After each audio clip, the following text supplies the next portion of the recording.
She was lying beneath the snow when Alpha King Garrick Thorne found her. At first, he saw only a dark shape curled beneath the bare branches of the moon garden. Frost covered the woman's hair. Her lips had turned pale, and one blue hand rested motionless beside her face. The royal guards raised their swords. The garden had been sealed for 19 months. No servant was allowed beyond its iron gate. 3 royal heirs had vanished from their beds that same night, and the unknown woman wore a palace work coat large enough to hide a weapon. Then the coat moved. Garrick dropped to one knee and tore open the top button. 3 small wolf pups were pressed against the woman's body. His children. 6-year-old Aiden lay across his younger brother like a shield. 4-year-old Eli trembled beneath him. Little Wren, barely 3, had tucked her nose beneath the woman's chin. All 3 were breathing. All 3 were warm. When Garrick reached toward them, Aiden opened his silver eyes and growled. The prince was not protecting himself from the woman. He was protecting her from his father. Near the roots of the tree, 3 severed royal ward cords lay in the snow. They had not snapped during an escape. Someone had cut them with a military tool. The woman's eyes opened for 1 weak second. "Not the north gate," she whispered. "They'll be waiting." Then she went limp. Before sunrise, Garrick would learn that she had not stolen his children. Someone inside Highwinter Keep had carried them into the storm, planted evidence of an enemy attack, and expected the snow to bury the truth. The powerless woman beneath the tree had heard 3 frightened pups crying when everyone else had obeyed orders. And because she refused to walk away, the kingdom's most trusted war hero was about to be exposed as its greatest traitor. Alpha King Garrick Thorne had not planned to return to Highwinter Keep before dawn. A frozen bridge had collapsed during his inspection of the northern road, forcing his patrol to turn back through a shorter mountain pass. He had sent no messenger ahead. The storm had already cut the signal lines, and the men with him were too exhausted to ride faster. The palace gates opened without ceremony. Snow covered Garrick's black cloak and silver-streaked hair. At 46, he still carried himself like the warrior who had united the Northmere Crown Pack, but grief had changed the way he moved through his own home. He no longer entered rooms without first preparing to find them empty. 19 months earlier, his Luna, Serena, had died when her winter sleigh went over a mountain road. The official report blamed ice and a broken wheel pin. Garrick had accepted the report because the alternative required him to question men he had trusted since boyhood. After Serena's death, he strengthened the palace walls. He doubled the guards outside the nursery. He approved stricter routines, additional locks, and every treatment the royal physician recommended for his children's nightmares. He called it protection. In truth, he had built a fortress around pain and then remained outside it. That morning, he intended to see his children before facing the council. The corridor outside the royal nursery was empty. No nurse carried warm milk. No servant tended the lamps. The 2 guards beside the door stood too rigidly, their eyes fixed ahead. Garrick slowed. "Why is the nursery dark?" One guard swallowed. "Storm protocol, Your Majesty." "What storm protocol removes the nursery staff?" The second guard glanced toward the first. Garrick opened the door before either man answered. 3 small shapes rested beneath the blankets. For one breath, relief weakened his knees. Then he noticed the silence. Aiden breathed loudly when he slept. Eli often kicked his covers away. Wren made a soft humming sound whenever she dreamed. The room held nothing but the dying crackle of one neglected lamp. Garrick crossed to the first bed and pulled back the blanket. A rolled rug lay beneath it. The second bed held 2 pillows tied together. The third contained a sack of warm grain wrapped in one of Wren's nightgowns. Garrick's wolf rose inside him. The nursery windows shook. "Seal the palace." The guards did not move. Garrick turned. "Seal every gate. No one enters. No one leaves." The command sent them running. He forced himself to examine the room instead of tearing it apart. 3 cups stood beside the beds. Each carried the sweet, heavy scent of warm milk. Beneath it was something bitter. The inner nursery door remained locked from the inside. The outer service door stood open by less than an inch. Beyond it, a narrow trail of melted snow crossed the floor. Garrick followed. The trail led down the linen stairs, through the lamp gallery, and toward an old maintenance corridor beneath the western wing. A brass lantern lay on its side near a drainage grate. Its glass had broken, but the wick still carried the sharp scent of black pine oil. Black pine was not used inside the palace. It burned too hot and too dark. It was reserved for the military beacons along the northern border. Beside the lantern, 3 sets of tiny paw prints disappeared through an iron maintenance door. The door opened onto the frostwater conduit, an old channel once used to carry melted snow from the moon garden into the palace cistern. Garrick knew where it led. His chest tightened. He had sealed the moon garden 1 week after Serena's funeral. She had planted its white-barked trees. She had taught Aiden to walk beside its frozen fountain. She had carried Eli beneath her cloak there during his first winter. Wren had been named beneath those branches. After Serena died, Garrick could not bear the sound of his children laughing in the place where their mother's voice had once answered them. He locked the gate. No one questioned the king. No one entered again. Until that night. The frostwater conduit was narrow and slick with ice. Garrick moved through it with 2 guards behind him. At the far end, a rusted maintenance hatch hung open. Cold wind struck his face. Paw prints crossed the untouched snow. They were uneven. Aiden's tracks appeared first, then vanished beside a long scrape where someone had dragged or lifted him. Eli's continued only a few yards.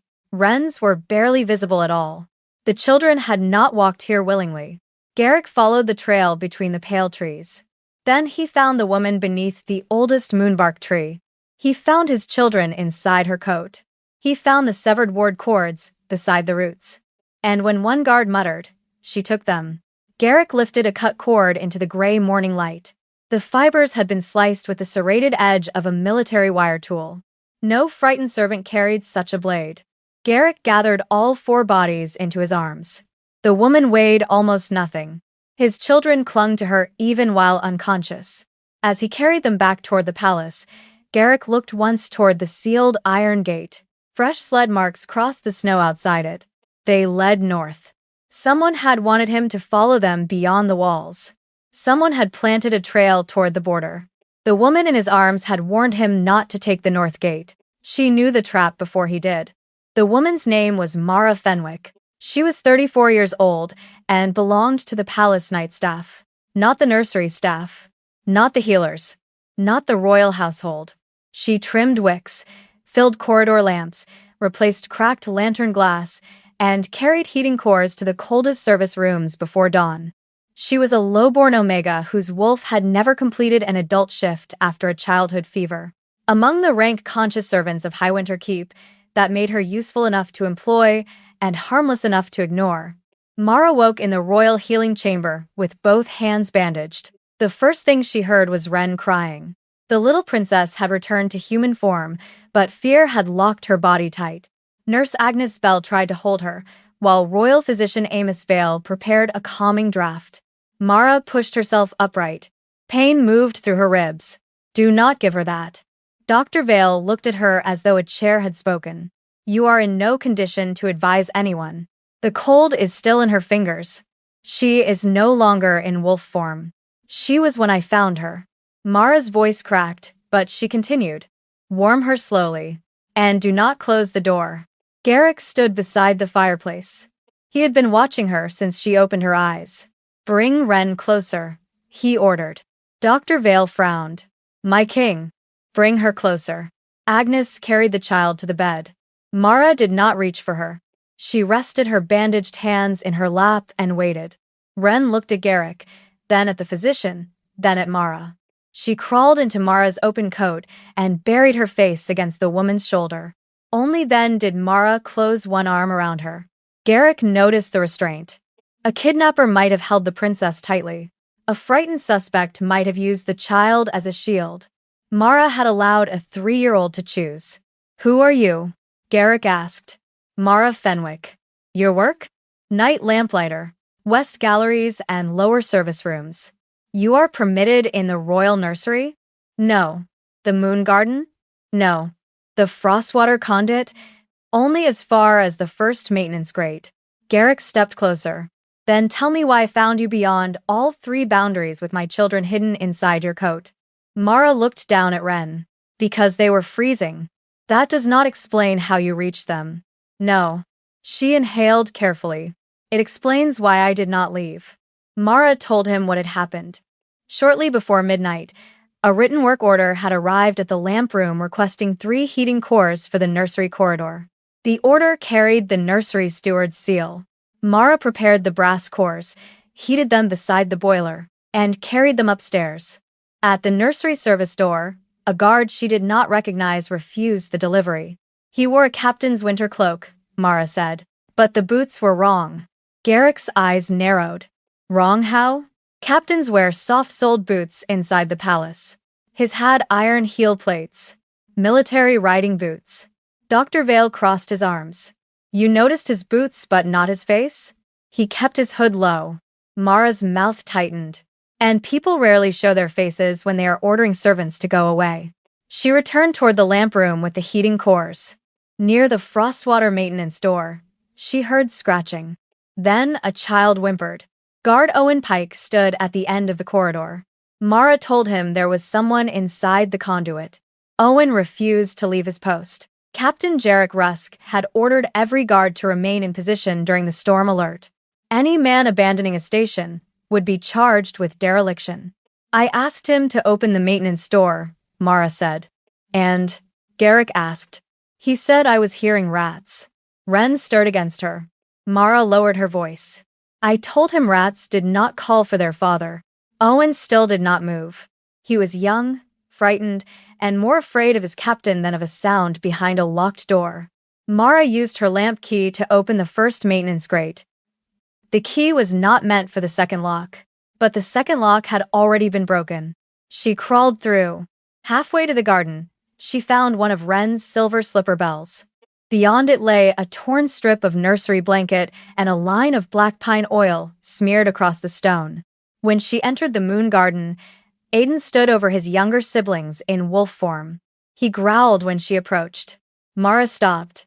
She placed the 3 heated lamp cores on the snow, wrapped them in her scarf, and pushed them toward the pups. Then she sat several feet away. I did not touch them, she said. Not at first. Eli crawled toward the warmth. Wren followed. Aiden remained in front of them, shaking so badly that his paws slipped beneath him. Mara removed her coat and laid it open in the snow. She placed Eli and Wren inside only after they moved toward her. Aiden refused until Mara covered his siblings and left herself exposed to the wind. Then he crawled beneath the coat. How long were you there? Garrick asked. I do not know. Why did you not carry them back through the conduit? There were voices inside it. The room became still. What voices? 2 men. One said the north gate would be open before dawn. The other said the Red Hollow tokens had already been placed. Red Hollow was a rival pack beyond the northern border. Garrick looked toward the cut-ward cords on the evidence table. Someone intended to make the children's deaths look like an enemy attack. Why did you stay in the garden? He asked. The men were between us and the palace. You could have called for help. The storm was louder than I was. Mara looked at her bandaged hands. So I kept the children warm and hoped someone who loved them would come looking. The words struck Garrick harder than accusation. Dr. Vale recovered first. A convenient story. Mara raised her eyes. Convenient would have been staying in the lamp room. The healing chamber door opened. Lord Varric Hale entered. At 51, the Royal Marshal remained one of the most respected men in Northmere. He had fought beside Garrick before either man wore a title. He had carried Garrick from a battlefield 20 years earlier. He had stood beside Serena at their wedding and held Aiden during the prince's naming ceremony. A silver signal whistle hung at Varric's chest. The moment it struck the buttons of his coat, Aiden began to shake. The boy stood in the doorway behind Agnes, his eyes fixed on the whistle. Varric's expression softened. My prince. Aiden shifted halfway into his wolf form and backed toward Mara's bed. Garrick saw it. So did Mara. Varric stopped moving. The children are frightened of everyone, he said. Mara looked at the whistle. No. Her voice was barely above a whisper. They are frightened of that sound. Garrick did not arrest Varric. Not then. A child's fear was not proof. Mara's story was not proof. Even the black pine oil, could have been taken from any northern supply room. But doubt had entered the palace. Garrick began with the nursery. The 3 cups beside the beds carried traces of hushroot, a strong sedative not approved for young pups. Dr. Vale examined the residue twice. I did not prescribe this concentration. His face had lost its color. Garrick placed the nursery medicine order before him. It bears your seal. It is a copy. How can you tell? My original seal leaves a split mark beneath the wolf's jaw. This does not. Mara stood near the lamp table. She examined the wax, holding the order closed. This wax came from a signal office. Varick, who had insisted on attending the inspection, looked toward her. Mara continued. Palace wax is softened with cedar. Signal office wax uses black pine resin, so it does not crack in cold towers. Garrick brought the seal toward the light. A dark line ran through the red wax. Black pine, the same scent found on the broken lantern and in the conduit. Varick's voice remained calm. Every military station in the north uses that resin. Not every military station can issue nursery orders. Garrick replied. The nursery steward, Mistress Cora Lynn, was missing. Her room had been emptied before dawn. No clothing remained. No money. Only a broken cup beside the bed and a note claiming she had fled after stealing silver. Mara looked at the note. She did not write this. Varick's patience thinned. You trim lamps. Now you judge handwriting? No. Mara pointed toward the page. I judge soot. The lower edge carried a gray smear from whale oil smoke. Mistress Cora worked in the royal wing, where only clean tallow lamps were used. The military record room still burned whale oil because it lasted longer during night watches. Garrick ordered every military office sealed. He also ordered guard Owen Pike found. Owen was discovered hiding inside an unused watch chapel beyond the western wall. He surrendered before Garrick spoke. I did not take them. Then tell me what you saw. Owen's hands shook. He admitted he had seen Mara enter the frostwater conduit. He also saw 2 men emerge from the garden's outer maintenance gate 20 minutes later. They pulled an empty supply sled. One wore Captain Rusk's silver shoulder clasp. The other carried a northern beacon lantern. Why did you remain silent? Garrick asked. Owen lowered his head. Captain Rusk said anyone spreading panic during a storm alert would hang. You hurt a child. Yes. And you chose your post. Yes. Shame broke his voice. I was afraid. Garrick wanted to despise him. Instead, he saw the system his own distance had allowed. A young guard feared one captain more than he trusted the king's justice. That failure belonged to more than Owen. Before leaving, Garrick asked one final question. What did the second man say? Owen closed his eyes, trying to remember. He said the war beacon would burn before the bodies were found. For 6 months, the nursery records claimed Garrick's children were recovering from grief. The truth lived in the fuel logs. Every night, Mara filled the lamps outside the nursery. Every morning, she recorded how much oil remained. The official royal reports said the children slept peacefully from the 10th bell until dawn. Mara's lamp records showed something else. The corridor lamps burned down quickly almost every night. Nurses had been walking in and out for hours. The nursery had not been peaceful.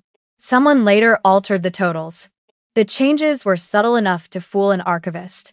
They did not fool the woman who had filled those lamps herself. This number is impossible, Mara told Garrick. They stood inside the lower records room while snow struck the narrow windows.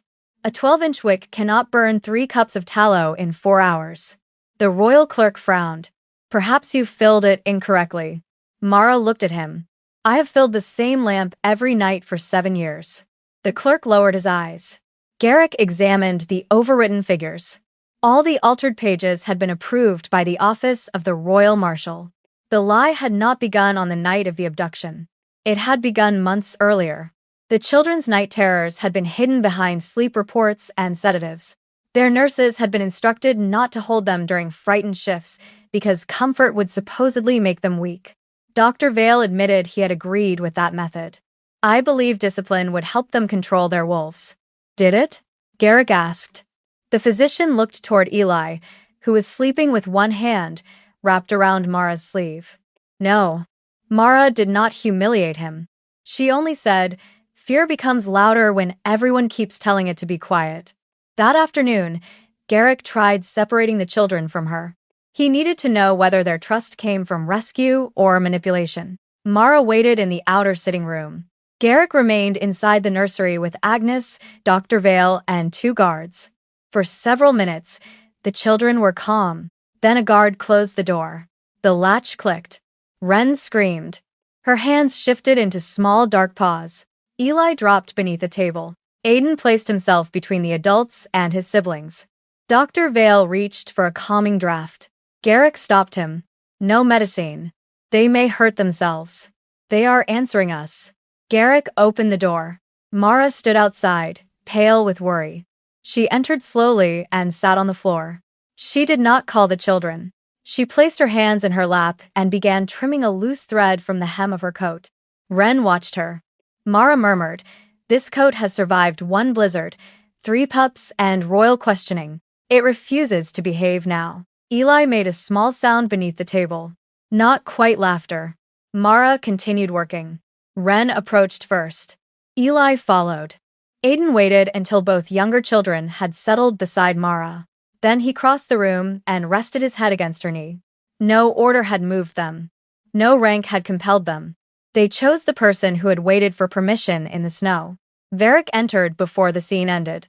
His silver whistle struck his coat. Aiden lunged between him and Mara. Varric stepped back. Eli whispered, "The whistle man." Garrick knelt beside him. "What did the whistle man do?" Eli's face tightened. "He said Father wanted us to be brave." Varric answered too quickly. "Many soldiers carry whistles." Garrick looked at him. No one had accused him. The royal marshal had defended himself again. The moon garden held the next piece of the truth. Garrick returned there with Mara 2 nights later. The children remained inside under heavy guard. Owen had revealed that the empty sled left through the garden's outer gate, but no guard report recorded its movement. Snow still covered the place where Mara had almost died. Garrick stopped beneath the white trees. "I closed this garden because Serena was everywhere here." Mara waited. She taught Aiden to walk beside the fountain. He continued. "Eli used to fall asleep in her lap beneath that wall. Wren never knew her long enough to remember her voice. You remember it. Every day. Then why did you believe closing the gate would make it quieter?" Garrick looked at her. "Because I was a coward." Mara did not deny it. That honesty made her safer than comfort would have. "The children lost their mother," she said. "Then they lost the place where they remembered being a family." Garrick lowered his eyes. "And they lost me. Much of you." The words hurt. He accepted them. Near the frozen fountain, Mara noticed scratches beneath the stone rim. Aiden had mentioned that his mother once hid winter numbers inside the garden, but no adult understood him. Garrick pressed the damaged stone. A narrow compartment opened. Inside rested a packet wrapped in Serena's blue scarf. The papers had remained dry. Serena's handwriting filled the first page. She had discovered missing grain shipments, false weapon orders, and unusual purchases of black pine beacon oil. The contracts all led to Varric Hale's military office. A second page listed payments from Red Hollow traders. Varric had been selling Northmere weapons across the border, then blaming Red Hollow for raids committed with those same weapons. Serena had planned to expose him. Her final note mentioned the broken wheel pin on her sleigh. The pin had been replaced the morning of her death by a military mechanic assigned through Varric's office. Garrick gripped the page until it shook. He killed her. Mara looked toward the dark palace. He believed he had. At the bottom of the packet, Serena had written one final line. "The proof is hidden where false flames are counted as true." Garrick did not understand. Mara did. The beacon fuel books. Military towers recorded every cup of black pine oil delivered and burned. If Varric had been using extra oil for secret signals, false alerts, or smuggling sleds, the numbers would reveal it. The main beacon ledgers had disappeared from the Royal Archive months earlier. Mara knew there was another record. Every empty oil barrel returned to the palace lampyard. She had counted them for years. The barrel records exposed a second kingdom beneath the first. According to Varric's official reports, the northern beacons had burned during 23 border emergencies. The lamp yard had received enough empty barrels for 41. 18 signals had never been reported to the king. They aligned with the dates of missing grain wagons, stolen military silver, and unauthorized troop movements. Varric had used false beacons to clear roads, redirect patrols, and move contraband through Northmere territory. The night the children vanished, one extra barrel had been signed out under Captain Rusk's authority. Garrick ordered Rusk arrested. The captain disappeared before the guards reached his quarters. Varric remained in the palace. He stood before the council and accused Mara of creating a conspiracy from servant ledgers and frightened children's memories. She has drawn the king away from reason, he said. She appeared in a forbidden garden with the royal heirs. Every so-called clue begins with her. And Evrius. And several elders agreed. They demanded Mara's confinement outside the palace. Garrick rose from his chair. No. The word silenced the hall. Varric faced him. You are allowing gratitude to become judgment. I am allowing evidence to become judgment. You trust a lamplighter over your marshal? Garrick descended the steps. I trust the person whose statements survive examination. He stopped beside Mara. Until this investigation ends, Mara Fenwick will serve as temporary guardian to the royal heirs. Whispers moved across the chamber. She will answer directly to me. No council member, physician, or officer may remove or question her without my written command. Mara looked at him. You should include one more condition. The elders stared. Garrick lowered his voice. What condition? That I may disagree with you when the children are concerned. Varric almost smiled, expecting Garrick's pride to answer. Garrick faced the council. She may challenge my orders when a child's safety is at risk. Varric's smile disappeared. The king had not merely protected an insignificant Omega. He had given her lawful authority to speak when powerful men preferred silence. Later, Garrick found Mara in the nursery attempting to repair Wren's coat. Her hands were still healing. The needle slipped twice. He placed a jar of frostroot salve beside her. Mara looked at it. That belongs to the royal stores. It belonged to Serena. Her expression softened. She used it after winter rides. Mara opened the jar. She sounds practical. She removed her gloves to touch everything. I would have liked her. She would have asked why you were sewing with injured hands. I would have changed the subject. She would have noticed. Mara looked at him. So did you? For one quiet moment, neither moved. Garrick noticed the pale scar around Mara's wrist. What happened there? She closed her sleeve. An old winter. He did not force the answer. That restraint mattered. The next morning, a red hollow iron token was found beneath Mara's bed. Beside it lay a stolen key to the north gate. Varric called it proof. Garrick examined the token. Its edges were clean. Too clean. A genuine red hollow token carried red clay inside the stamped wolf mark. This one had never crossed their border. Mara held the gate key toward the window. It was copied yesterday. How do you know? One elder demanded. The oil. She turned the key. Fresh black pine residue remained between its teeth. The same evidence appeared again. The frame no longer pointed toward Mara. It pointed toward the office trying to accuse her. Then every northern beacon ignited at once. The bells of Highwinter Keep began to ring. Under Northmere law, 3 burning beacons meant an invasion. Soldiers rushed toward the northern wall. The palace gates opened for military transport. Varric entered the nursery carrying an emergency evacuation order. The heirs must be moved to the mountain refuge, he said. The document bore Garrick's seal. Mara read it once. The king did not sign this. Varric's eyes hardened. You are not a seal keeper. No. She pointed toward the bottom of the page. He is left-handed when his shoulder aches. The stroke would lean inward. Garrick had injured his right shoulder years earlier. On cold days, he signed with his left. The signature leaned the wrong way. Varric reached for Wren. Aidan stepped between them. Varric's gentle expression disappeared. Captain Rusk emerged from the service corridor with 4 armed men. Agnes screamed. Mara pulled the nursery alarm cord. Nothing happened. The line had been cut. Rusk lifted Ely. Varric seized Wren. Aidan shifted and attacked one guard's leg, but another struck him with the flat of a sword. Mara threw the oil lamp against the floor. Not to start a fire, to extinguish the room. Darkness swallowed the nursery. She knew every step between the beds.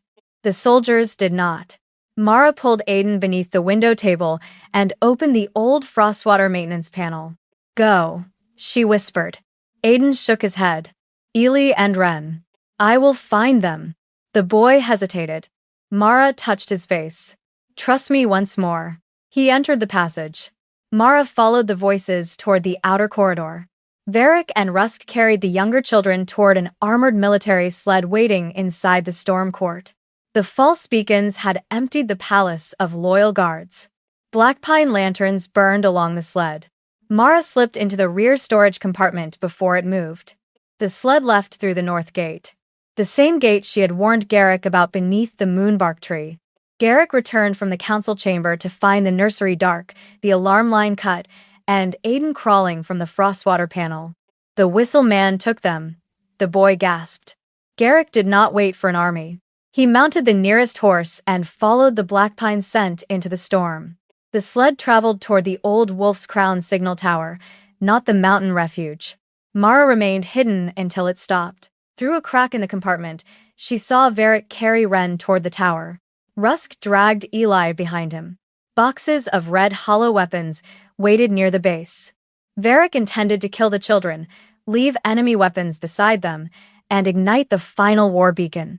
The resulting avalanche would bury the tower and everyone inside it. He would return as the man who had survived an enemy attack. Northmere would demand war.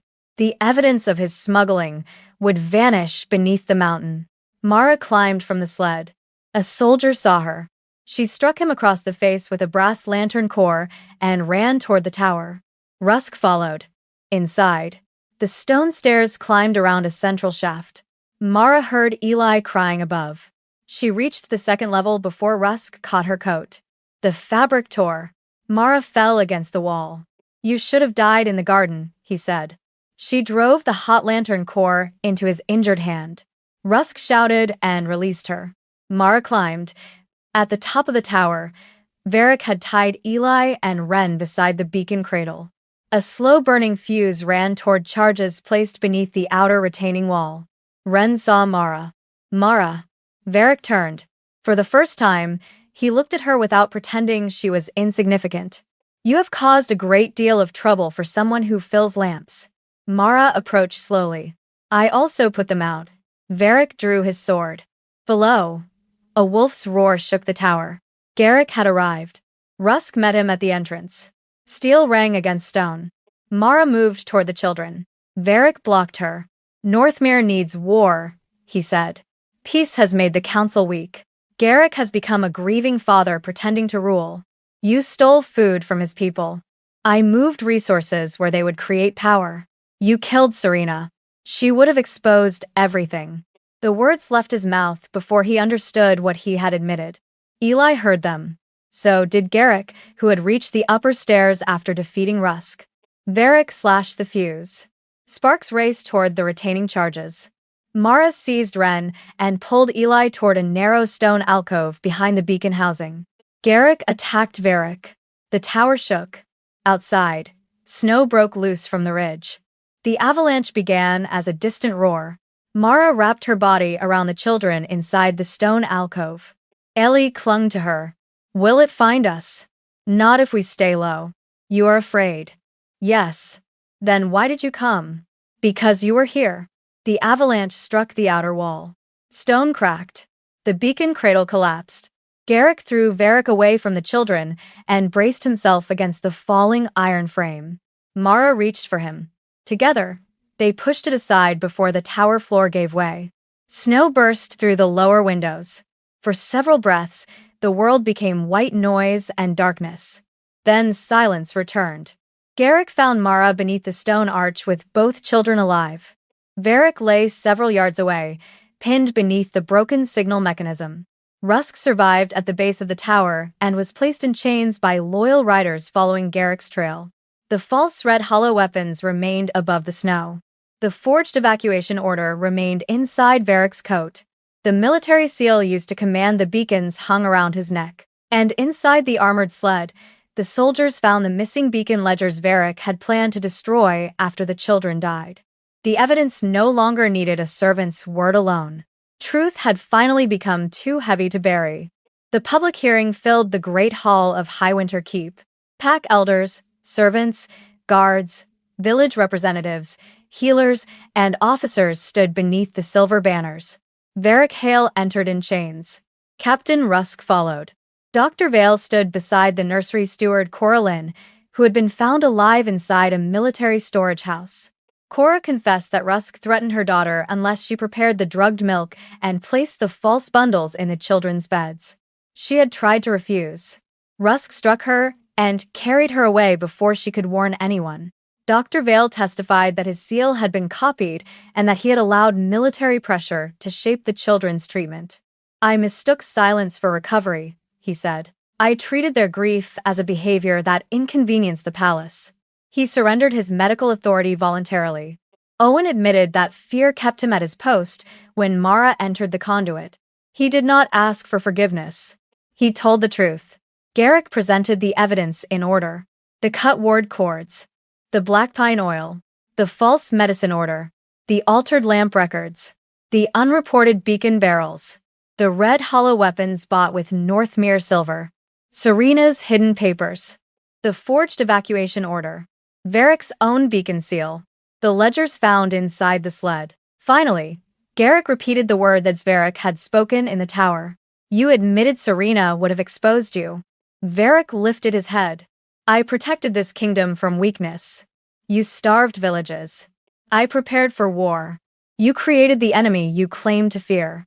Varric looked toward Mara. This woman turned frightened children against their protectors. She entered sealed places, broke royal law, and placed herself beside the bloodline. Mara stood behind the children. She did not answer him.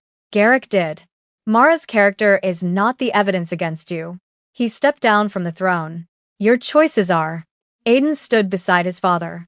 Ailey held Mara's hand. Ren wore the repaired work coat around her shoulders like a blanket. Varric had believed power meant deciding whose voice mattered. That day, the testimony of a lamplighter, a frightened guard, a nurse, 3 children, and a physician carried more weight than his military title. The oath court found him guilty of treason, theft, conspiracy to provoke war, attempted murder of the royal heirs, and the murder of Luna Serena. Varric received life imprisonment in the mountain cells. His estates were sold to repay the villages he had deprived of food. Captain Rusk received the same sentence for attempted murder, unlawful imprisonment, and betrayal of the crown. Cora Lynn was not imprisoned. Her cooperation and the threats against her daughter were entered into the record. Owen lost his guard position. Months later, Garrick allowed him to retrain under a new command structure that protected soldiers who reported unlawful orders. Dr. Vale remained in the palace only long enough to help the children withdraw safely from the sedatives he had prescribed. He then left royal service and spent the next years treating low-ranked families in the northern villages. Punishment mattered. So did responsibility. Garrick refused to confuse mercy with pretending no harm had been done. The Moon Garden reopened in spring. Garrick personally removed the iron chain from its gate. The place did not become another royal monument. It became a winter refuge. Its old gardener's house was rebuilt with warm floors, low windows, quiet rooms, and doors that could never be locked from the outside. No child was refused shelter because of rank. No frightened pup was restrained simply for shifting. No servant needed a noble sponsor to report danger. The law requiring winter gates to close after curfew was rewritten. From then on, every shelter in Northmere remained open during storms. Above the garden entrance, one sentence was carved into stone. No life becomes smaller because someone powerful failed to notice it. Garrick created an independent office called the Keeper of Open Doors. Its keeper could enter nurseries, shelters, schools, guard stations, and servant quarters without council permission whenever a child or vulnerable person might be at risk. The office reported directly to the crown, but could publicly challenge the king. Garrick offered the position to Mara. She read the authority document twice. There is no noble title. No estate. No ceremonial dress. I was advised not to mention one. Good advice.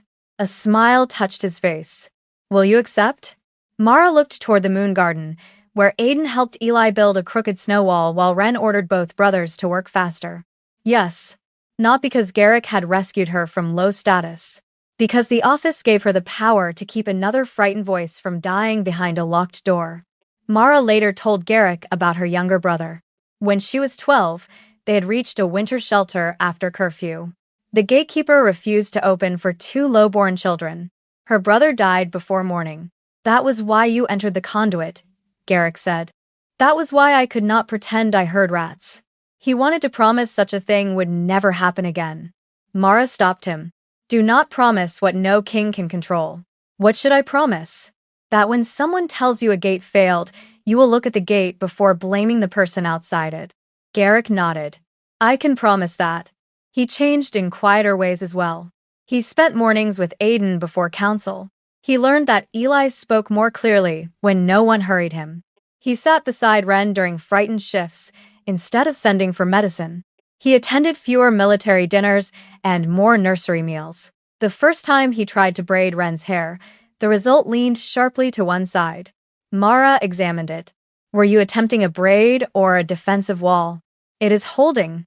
That was not the question. Ren laughed so hard she pulled it loose. Garrick learned to laugh with her. His feelings for Mara did not arrive like a magical bond. They grew in ordinary moments. He noticed when she flexed her injured fingers in cold weather. He lowered his voice when she looked tired. He listened when she disagreed. She noticed that he no longer entered the nursery like a king inspecting a guarded room. He entered like a father coming home. Months passed. Northmere did not become perfect. Children still woke frightened. Servants still made mistakes. Garrick still felt anger before patience on many days. Mara still muttered at broken lamps and avoided formal dinners whenever possible. Healing did not erase who they had been. It gave them another choice. 1 year after the night in the snow, winter returned to the moon garden. Mara sat beneath the oldest white-barked tree wearing the same repaired work coat. Ren slept inside one side of it. Eli leaned against her shoulder. Aiden had fallen asleep beside her while pretending to keep watch. Garrick approached quietly. Mara opened one eye. You walk loudly. I am trying to improve. You have been trying for a year. That sounds like progress. He sat beside her. For a while, they listened to the children breathe. The tree above them held a thin layer of new snow. The place where Garrick had once buried his grief had become the safest place in his kingdom. I have something to ask you, he said. Mara looked at him carefully. I do not want to appoint you to anything. That is encouraging. I do not want to reward you. Better. I would like permission to court you. She remained quiet. Garrick continued. Not as your king. Not because you saved my children. And not because gratitude requires an answer. Why then? Because you see what I miss. Because you tell me the truth without trying to wound me. Because my children love you, but you never use their love to control them. And, he looked toward the open garden gate. And because the man I am becoming would like to walk beside the woman who helped him open it. Mara's expression softened. You may court me. Garrick released a breath. Under one condition. He should have expected that. What condition? You carry 2 sleeping pups back to the palace. Only 2? I have the smallest. Garrick lifted Aiden and Eli. Mara gathered Ren inside the coat. They walked toward Highwinter Keep together while snow fell softly behind them. The first time Garrick had seen his children inside Mara's coat, he believed someone had stolen his family. A year later, he understood that family had not been returned to him in one miraculous night. It had been rebuilt through truth, patience, responsibility, and the quiet courage to remain when leaving would have been easier. The kingdom remembered the woman who broke a royal law. Garrick remembered why she had done it. 3 children were crying in the snow. The powerful had followed orders. Mara had listened. And she stayed. The garden was quiet again, and that was where Mara and Garrick's story finally came to rest. Are you still here with me? Then perhaps you understand why this was never only a story about royal pups or a hidden traitor. Betrayal can make a person suspicious of every kindness. Being misunderstood can tempt you to explain yourself until there is nothing left of your dignity. Mara did not beg powerful people to approve of her heart. She protected the children, told the truth, and accepted that she could control her choices but not everyone else's judgment. That was her quiet strength. She did not need to become cruel to prove she was not weak. She did not let pain decide her character. And when the truth finally arrived, it found her standing exactly where she had chosen to stand, beside the lives that needed her. If that kind of courage means something to you, write one word in the comments: dignity. Tell me what country you are watching from, and whether you saw Mara as reckless or brave. Thank you for staying with this story. A gentle like, share, or subscribe helps another listener find the next one.